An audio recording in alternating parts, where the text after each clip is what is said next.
So I celebrated my 30th birthday this past weekend. And first off, I want to say thank you to each and every one of you in this community who wished me a happy birthday. All of your comments definitely added to the excitement, and they were the cherry on top to a day that was already filled with lots of love. I mean, I received thoughtful messages from friends and family.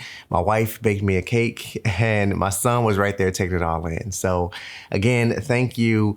It truly meant a lot. Now, with that said, now that I'm 30, I can say that I feel like I've reached a new level of awareness in my life, right? And for the past decade, I've noticed how various things quietly affect my life.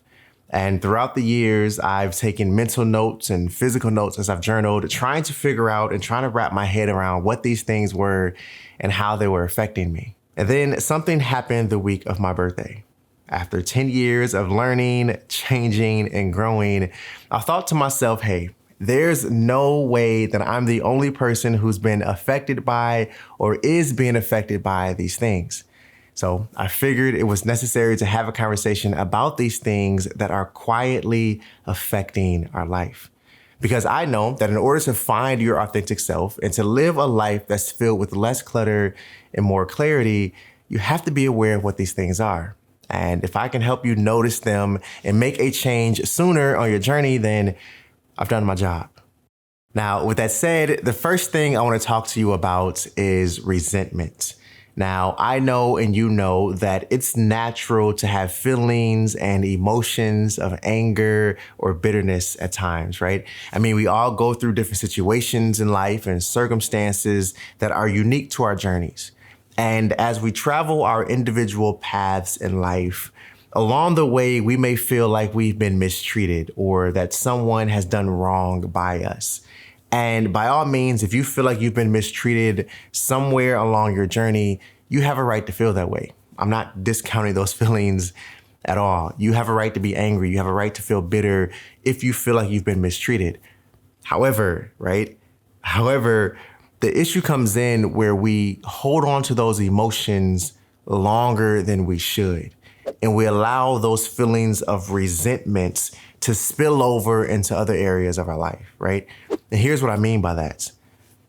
Sometimes when we have feelings of anger and bitterness, externally, we feel like we're right because it feels good to be angry at this person. It feels good that this person knows that I'm angry with them.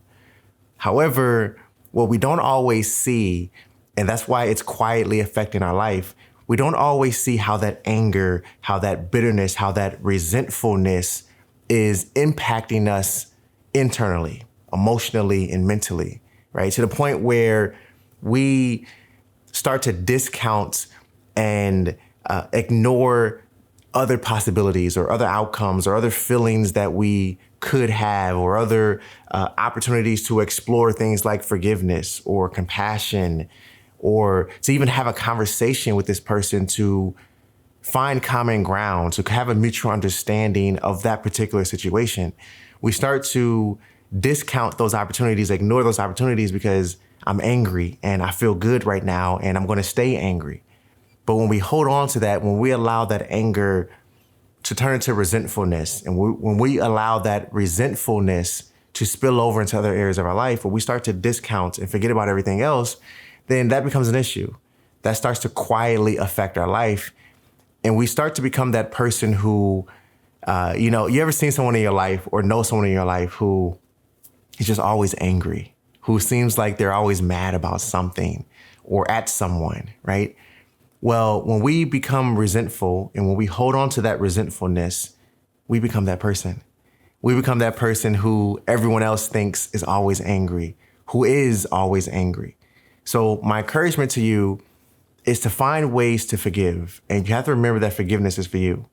My encouragement for you is to find a way to have a conversation with that person or with that group of people who you have that resentfulness towards.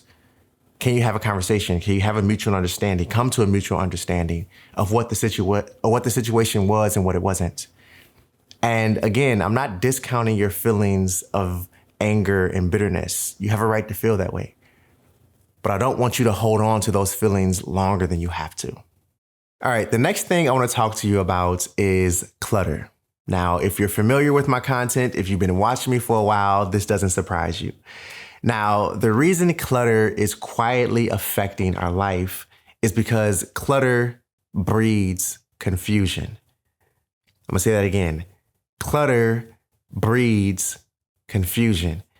And what I mean by that is when our lives are cluttered, and I'm not just talking about the clothes in your closet that you don't wear or the knickknacks on your bookshelf that you don't need. I'm also talking about the clutter you have in your life emotionally, mentally, spiritually. Think about the friendships, the relationships you've built over the years that have become toxic, but you're still holding on to them, right? All of these things in combination with each other create a cluttered life.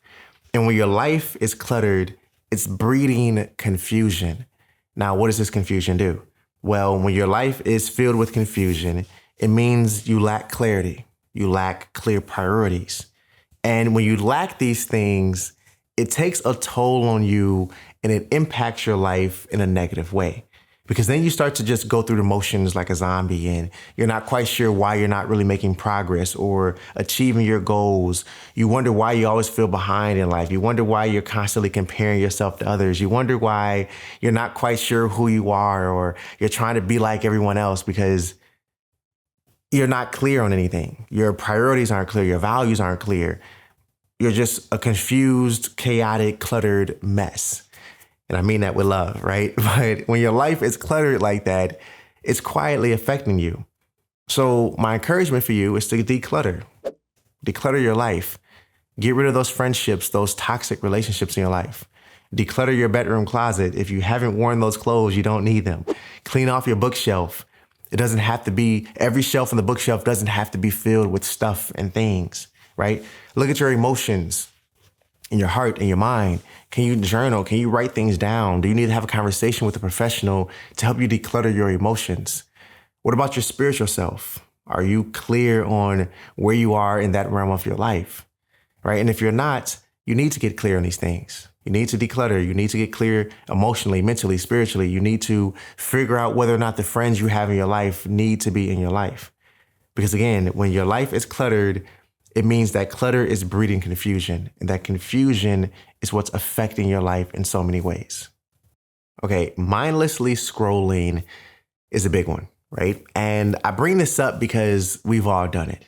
If you have a smartphone, internet connection, and some sort of social media profile on some platform somewhere, then you've mindlessly been scrolling at some point in your life, right? I can guarantee that.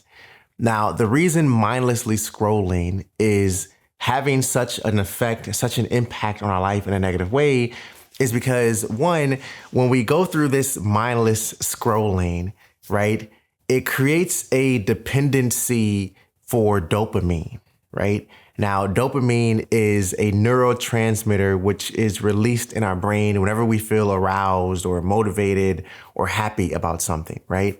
And that dopamine effect, that dopamine hit that we get every time we scroll through TikTok or Instagram Reels or Facebook or some other social media platform somewhere, that dopamine hit creates an addiction to that. And we want to keep scrolling. We want to keep feeling good. We want to keep seeing things that make us laugh, that amuse us, that make us feel good in the moment, right? We get addicted to that.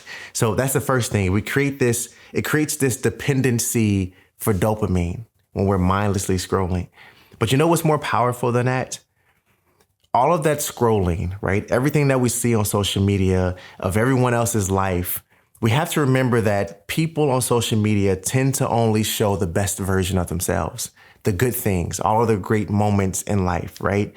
And what that does is it creates false positivity because the viewer, us who are sitting there mindlessly scrolling, we think that everyone is happy and their life is so great. And again, it's that dopamine, that addiction to the excitement, the amuse, the arouse, right?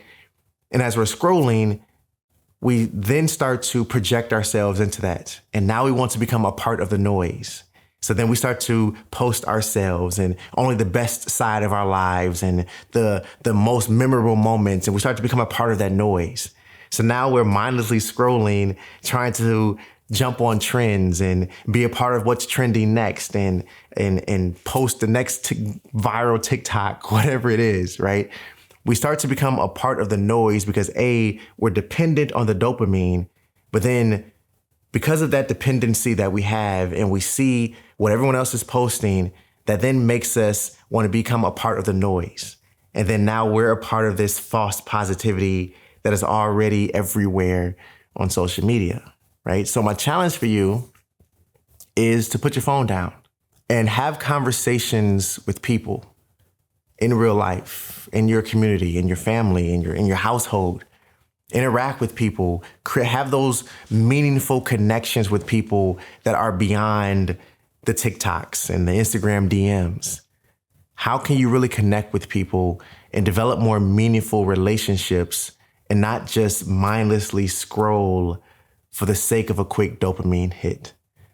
Okay, now number 4 on this list is pretending. And what I mean by the word pretending is when you are being someone other than your authentic self. To be honest with you, we've all pretended at some point on our journeys. To give you a quick story, right, of my past, I used to have this persona that I clung to. This persona, his name was Mr. Smooth. And I got this nickname in high school, actually, from playing basketball and the way I dressed and, the way I talked. My friends decided to give me the nickname Mr. Smooth. And with that nickname came a lot of things that weren't necessarily who I was, but the attention, the popularity, the friendships I've developed because of Mr. Smooth caused me to continue along with this fantasy of pretending to be someone I wasn't, to uphold this persona. And therefore, I bought things that I didn't need and I consumed more than I should have. And this nickname stuck with me all 4 years of high school. Then it stuck with me the 4 years of college. And when I graduated college, I said, hey, you know what? Mr. Smooth was that chapter of my life. Cool, great. I've learned some things from him, right? But if I'm being honest with myself, I'm tired of pretending. I'm tired of pretending to be someone that I'm not. And what I've learned is that, especially when it comes to building relationships and authentic relationships and having those meaningful relationships in your life and those friendships that last, all of that stuff is built on authenticity. And when you are your authentic self, you're going to attract other people who are their authentic selves. And that's how you build that meaningful connection, those lasting relationships, because you're being yourself, right? And again, if someone can't accept you for you, if you can't accept yourself for who you are, then we will all start to live in this fantasy world of pretending. And then we get a bunch of fake relationships, a bunch of fake friendships, a bunch of fake people. And I don't know about you, but I don't really want to be surrounded by a bunch of fake people. And in order to make sure my circle isn't filled with a bunch of fake people who are pretending, then I have to make sure that I'm not pretending, that I'm being my authentic self, because authenticity attracts authenticity. Real attracts real. Fake will attract fake. Pretending will attract pretending. So I want to encourage you that if you're pretending in your life, if you're either afraid to be your authentic self or you're not quite sure who your authentic self is, right? I didn't figure out who I was overnight. This was a process. This was a journey. Decluttering my life was a part of that. Letting go of Mr. Smooth was a part of that. But I want to encourage you to, if you haven't already, to find out who your authentic self is. Discover your authentic self. Be your authentic self unapologetically. Because when you give up pretending, your life is going to feel so much better. You're going to start to attract better. You're going to start to do better in your life. And all of those things, all of that pretending right now is quietly affecting you emotionally, mentally, physically. You may not see it in the mirror because you think that you're being everything you're supposed to be. But deep down, something feels off, right? I know you know what I'm talking about. It's hard to put words to it, but something feels off. And if that's you, trust me, stop pretending, just be yourself. Because when you be yourself, everything else will fall into place. Okay, the next thing I want to talk to you about is your company. See, we often think very innocently of the relationships and friendships we have in our life. And we don't always honestly consider the consequences or the impact those relationships have on us. As a matter of fact, there's a quote that I love that has been quoted by many different people in many different ways, but the version I prefer says this: "By the company you keep, I can tell what life you lead." By the company you keep, I can tell what life you lead. See, if you're hanging around very promiscuous individuals, then it's likely you will start to lead a very promiscuous life as well. If the people you've built relationships with lack integrity, then you can't be surprised when other people in your life start to question your integrity or your loyalty if we're talking about a romantic relationship. You are an average of the 5 people you spend the most time with. You become who you hang around. And if your circle right now in this season of your life is not filled with people who are who you're trying to become or who are a reflection of who you say you are, then it's time to make a change. It's time to change your company. You have to change the people you surround yourself with. Because again, when you're surrounding yourself with people who are not like you or like the person you say you are, the person you want to become, those people are quietly affecting your life. They're quietly changing and directing who you become and how you act and in the direction your life starts to flow, right? If you want to be who you say you want to be, if you want to become a person of integrity, as an example, you have to surround yourself with people who have integrity, right? You have to surround yourself with people who are who you're trying to be or who you say you are. And again, if you're not, I strongly want to encourage you to change your circle, change the company you keep. Okay, the next thing is unfulfilling work. Now, there's a difference between unfulfilling work and meaningful work, right? Now, meaningful work is work that is rewarding and awarding, right? Meaningful work feeds our soul, it feeds our heart, it feeds our mind. Meaningful work challenges us, right? Unfulfilling work is the polar opposite of that. However, so many of us settle for unfulfilling work out of comfort or circumstances.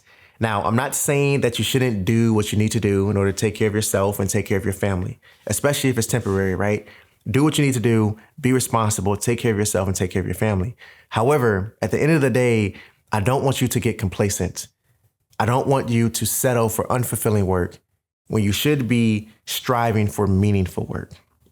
So a challenge I have for you is to ask yourself, is the work you're doing fulfilling? Are you doing work that is meaningful to you, that is in alignment with your values? I talked about this in the last conversation. I gave the example of how a core value of mine in my life is family. I value family time. I'm a husband, I'm a dad. I want to spend time with my family. So for me, I want to make sure that the work I'm doing is meaningful, meaning it's affording me the flexibility I need to balance work and family, right? It's affording me that flexibility to still do what I need to do to provide for my family, but still gives me the time that I need, that I think is enough so that my son doesn't think I'm always working, so that my marriage is successful because I'm putting in that time with my wife. All of those things matter to me. So again, look at your life. What matters to you? What's important to you? What are your values? And is the work you're doing in alignment with that? Is the work you're doing meaningful? Now, if the work you're doing is unfulfilling, like I said, sometimes it's temporary. Do what you have to do to take care of you and your family, but don't get complacent. Don't settle for that when you know there's so much more out there for you. Okay, the next thing I want to talk about is conformity. Now, when I say conformity, I'm not talking about our compliance with rules and laws, right? We all have rules we're supposed to abide by in order to be a contributing member of society, right? That's just how life works. But that's not what I'm talking about. What I'm talking about when I say conformity is when we are changing our attitude, our beliefs, our actions, our perception in order to more closely match what society says is acceptable. As an example, society says it's normal to have a house full of stuff, right? A house that is junky, a house that is cluttered, right? The average household has roughly 300,000 items in it. That's a lot of stuff, but that's normal.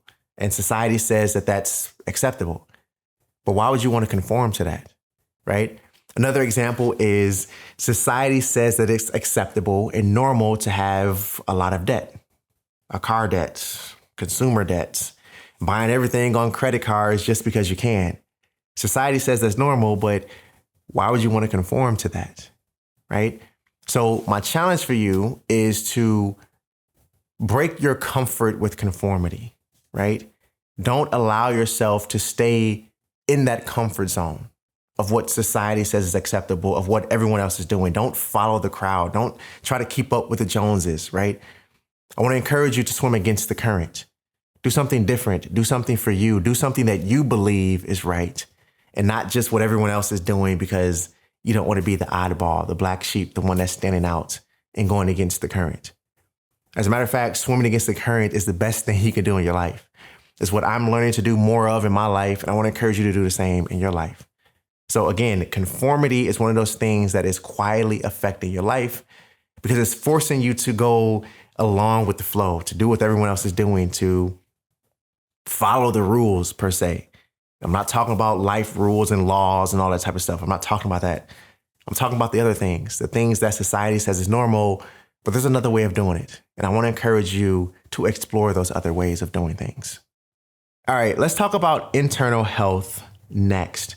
And when I say internal health, I'm talking about things like your gut health, your heart health, your mental health, right? All of the things that go on within our body, because when we don't pay attention to these things, they can quietly affect our life in some very serious ways, right? Some very serious ways.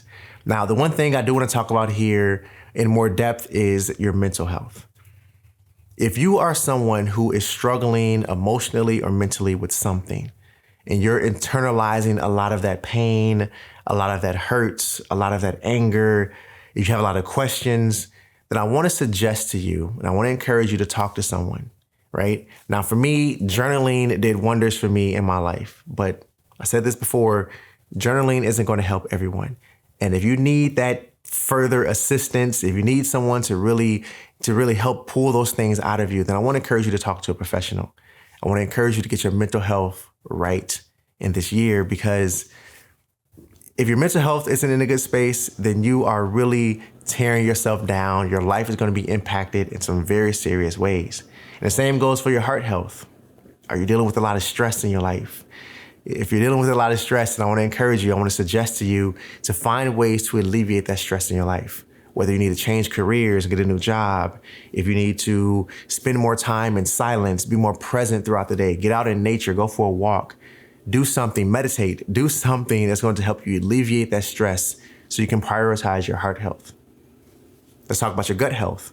Now, lots of people say that they eat a healthy diet, right? I eat a healthy diet. I'm a healthy person. But my question for you is, are you eating a balanced diet? Because there's a difference between eating a healthy diet and eating a balanced diet, a healthy, balanced diet, right? There's a difference. So again, make sure you're eating a balanced diet, take care of your gut, alleviate that stress, take care of your heart, and go talk to a professional if you need to, so you can take care of your mental space. I hope this conversation encouraged you, inspired you, gave you something to think about, gave you some action steps to take in your life, my friend. And if it did, let me know down in the comments. I'd love to continue this conversation with you because, like I said, I don't want to see our lives be affected quietly by these things any further than they have to be, right? Keep growing in your journey, my friend, keep learning, and always remember to stay true to you. I'll see you in the next one. Peace.